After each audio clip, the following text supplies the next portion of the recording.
Stephen Marisu here with Wine Saves Lives and the Stephen Kent Winery. We recently bottled 1,253 cases of wine. We bring a mobile bottling line into our plant where we make our wine. And under normal circumstances, given that our wines are small lot, we're making anywhere from 100 to 300 or 400 cases on the top end. We generally have 5, 6, 7, 8, sometimes 9 different wines that we're bottling. All bottling lines have a minimum, so you need to get to a minimum in order to get the best pricing. And it doesn't really make sense to spend a whole day bottling a week of prep work that I'll talk about in a minute to get wines ready for bottling to only do a few hundred cases. So we're always going about trying to make sure we've got a maximum number of cases that we can do. And we're bottling 2, maybe 3 times a year.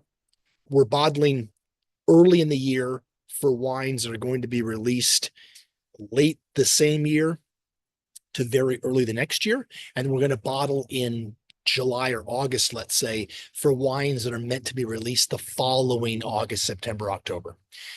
Wines that need to be in bottle longer or that ought to be in bottle longer, like our Lineage or L'Autre-Côte, Premier, our top end blends, we want to be in bottle for a year if we can arrange it that way. So when we're bottling, we are finalizing blends if they haven't already been finalized. We are putting wines together if they haven't already been put together. We're checking DO levels, dissolved oxygen levels.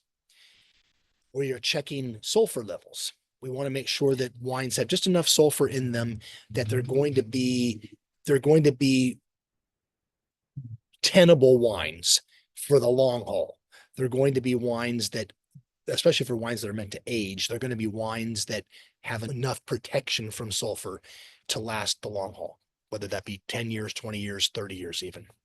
Dissolved oxygen is really important. It's not something that gets mentioned much in winemaking, but it's all wines, practically all wines, have a small amount of oxygen dissolved in the solution.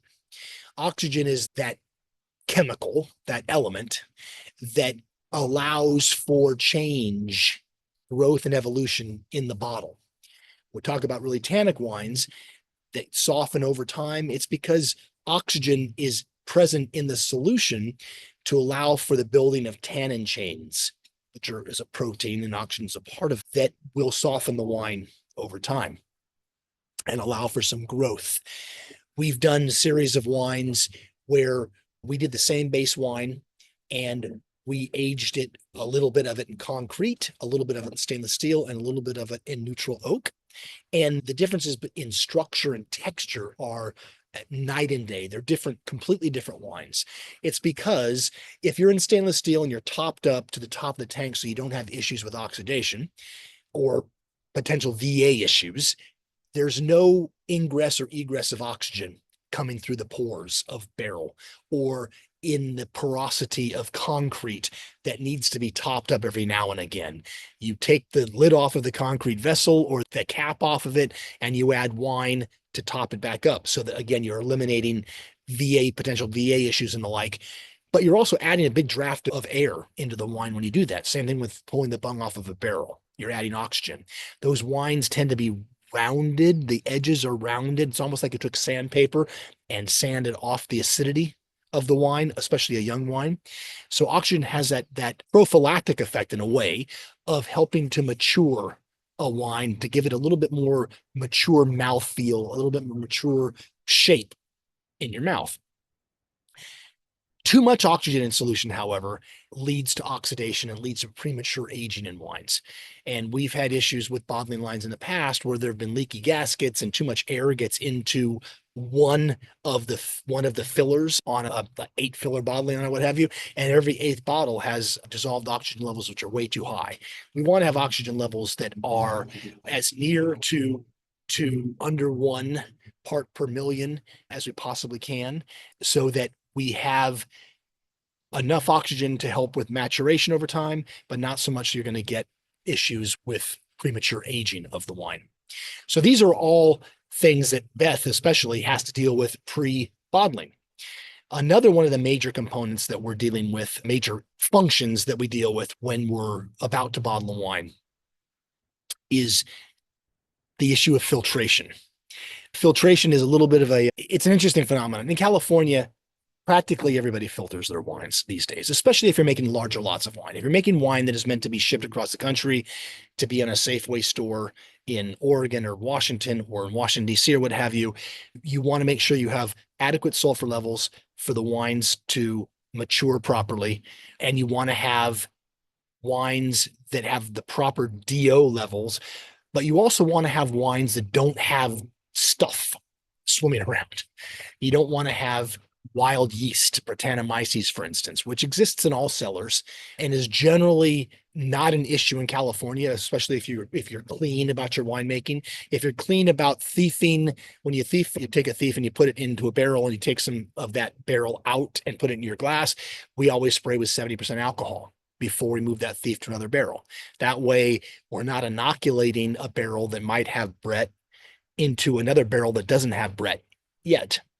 This is not the case in Europe, in parts of Europe anyway, where thieves get moved indiscriminately. It's like a sexually transmitted disease from one barrel to another. And you have wines that over time, because they don't filter as much in various parts of Europe, especially smaller wineries, as we do in California, you can get a bloom of Brett. And Brett, as it is eating sugars and various other things that might be left in the wine, the stuff that's left over, what's crapped out by this yeast, gives flavors and aromas that can be compared to a horsey, sweaty saddle, to an animal characteristic, something slightly fecund.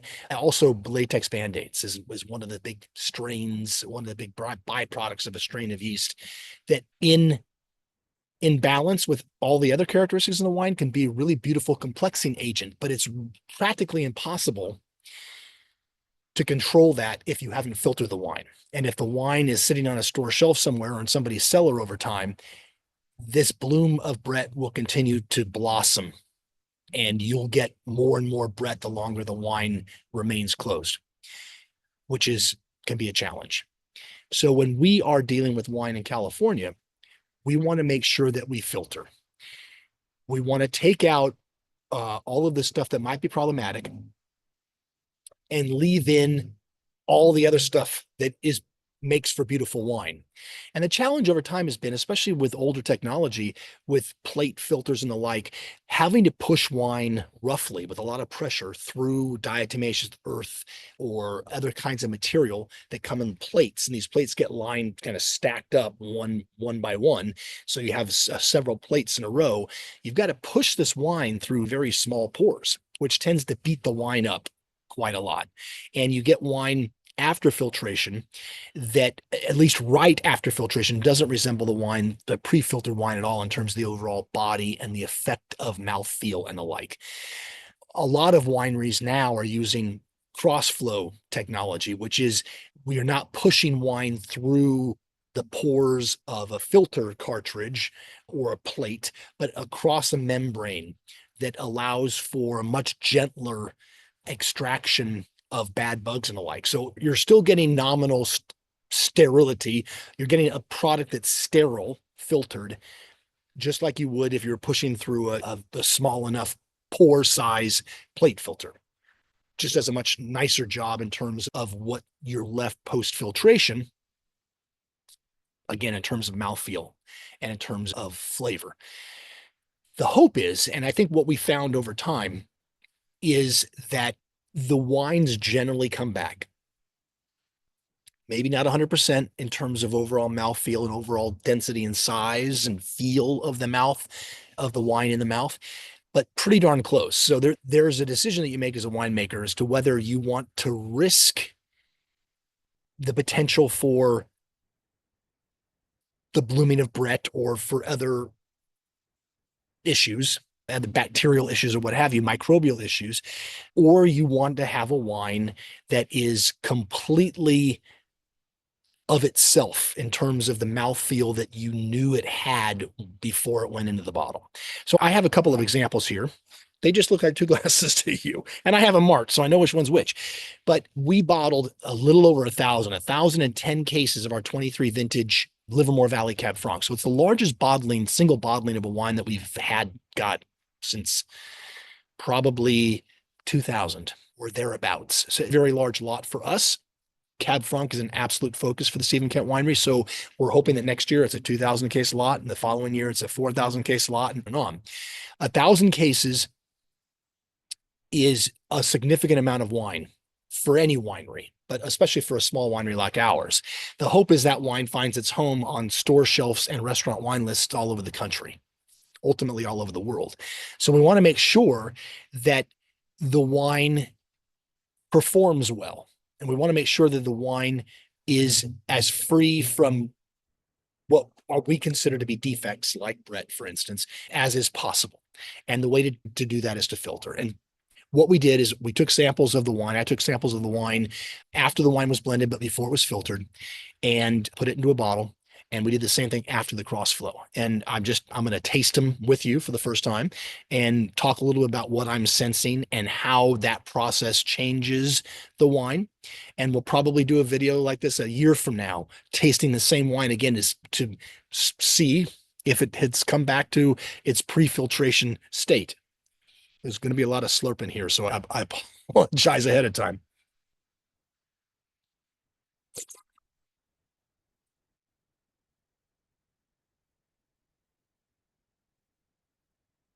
The unfiltered wine first. 2023 vintage Cab Franc, beautiful wine. It was the 23 vintage was a much cooler vintage than 2022, cooler than 24 as well. So our expectation would be that we have a wine that's got lower alcohol levels, a wine that is full of acidity, full of what the way I describe things, red to dark fruit.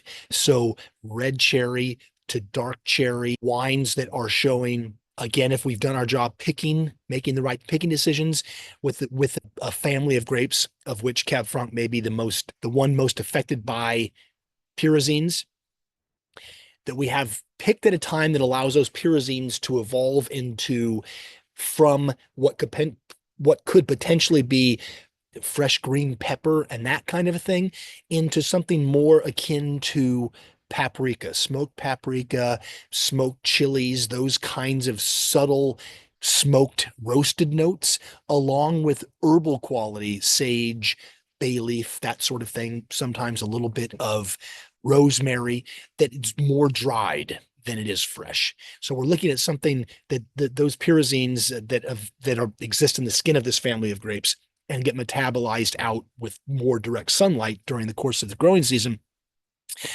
We want the pyrazine quality to be there, or it's not Cab Franc, in our opinion, but we also want it to be more of a roasted and dried essence than fresh.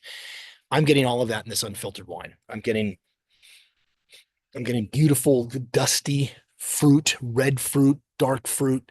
I'm getting notes of subtle forest floor kind of aromas, certainly aromas of dried herbs as well. In the mouth, the wine maintains terrific acidity, and it's not meant to be a big wine. It's only 13.5 in alcohol, so it's not meant to be a wine with a bunch of tannin. There was no new oak on this wine at all. Part of it was aged in concrete and part of it was aged in used puncheons.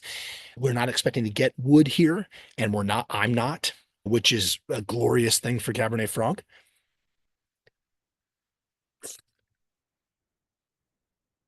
There's a very subtle minty quality too. There is boatloads of acid. My mouth is watering right now.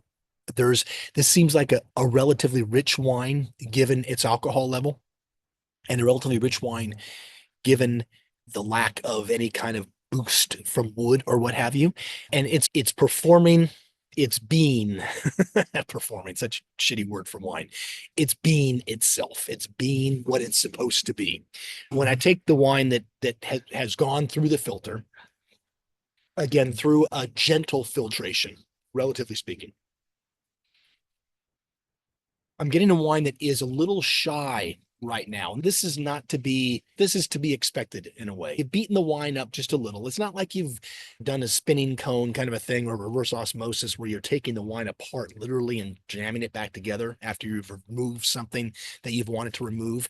But the wine just seems a little bit shy in the nose. It's not quite as vibrant. It's not quite as, the aromas aren't quite as rich. They don't pop quite as much.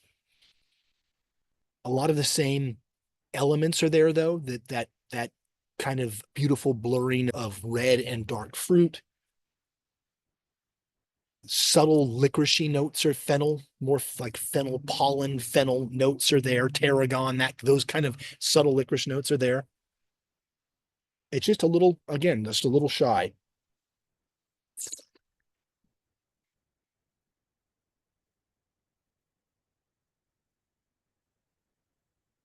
In the mouth, the wine seems a little thinner than the unfiltered version. It has a lot of the same flavors, but again, ever so slightly less vibrant, let's call it. I'm not going to say dull because it's not dull exactly. It's just a little less vibrant than the unfiltered wine is. There is a tangible difference in terms of overall breadth of flavor, I think. The wine's not quite as complex in the mouth right now in terms of flavor, and certainly not as complex in terms of the way the wine feels in the mouth. When the wines that we've made, we've done a good job with, I think there's a lot of momentum, peaks and valleys, amplitude of structure in the mouth.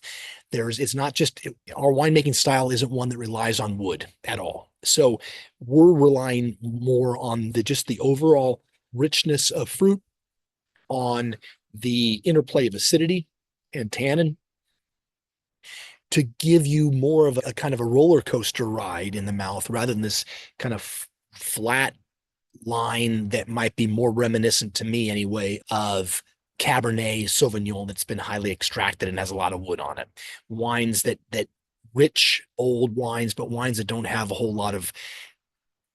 hold much interest for me personally. There's flavors there to be certain, but structurally the wine's pretty much one note. It's a kind of a slow moving locomotive, as it were, as opposed to this more interesting and delicious roller coaster. That's the only way I can think of right now to describe it.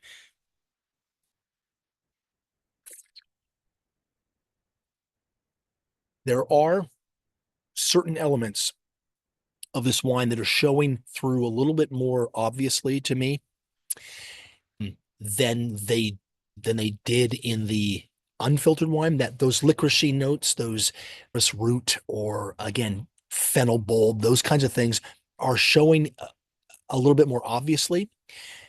They're poking their heads out of the matrix of overall fruit, unlike they did in the unfiltered wine, where they were more an integrated part of a larger collection of really interesting and delicious elements. And there's a powdery tannin aspect to this wine that is slightly removed again from an integration that you get in the unfiltered wine. And I think that what we're going to find over time, that's why you want to bottle ahead of your release, because no matter how gentle the filtration is, it's going to discombobulate your wine a touch. And I think that over the course of the next several months, we're going to get this wine's going to come back together, and it's going to show much more integration than it's showing now. I would drink this wine every single day as it exists right now. I just know that it's going to be better. And I'm looking forward to seeing what this wine 6 months from now, a year from now, when it has some time under its belt and it's had some time to come back together. The worst case scenario would be that it never does. And that's where you start to question your use of certain kinds of technologies, or you question whether you should be doing certain things in the cellar or not. But that's part of growing as a winemaker, part of understanding and growing as a lover and maker of Cab Franc, especially when we're starting to get fruit from new sites that we don't know as well as our older vineyards. And that's always comes with a little bit of experimentation, hopefully not mistake making exactly, but an overemphasis or an underemphasis in certain ways. Things in the cellar, too many punch downs in a early on in fermentation, or not enough, or what have you. But those that will come down the road, let's say, when we have more new sites in the portfolio. As it exists right now, I think this wine is a gorgeous example of the way Cab Franc ought to be made, that celebrates that purity of fruit, that celebrates the, if you can imagine, the smell of a bonfire on a beach the day after, that celebrates those subtle floral tones and those subtle roasted chili notes and the expansive fruit. This wine is going to be one in a string, I think, another hopefully for us, another successful wine that lovers of Cab Franc and those who don't know yet that they love Cab Franc are going to love when they get an opportunity to taste this wine. Anyway, that's my exegesis on filtration and the like, at least as far as this particular wine is concerned. I hope you're drinking something delicious today. Thanks very much for listening, and we'll talk to you soon.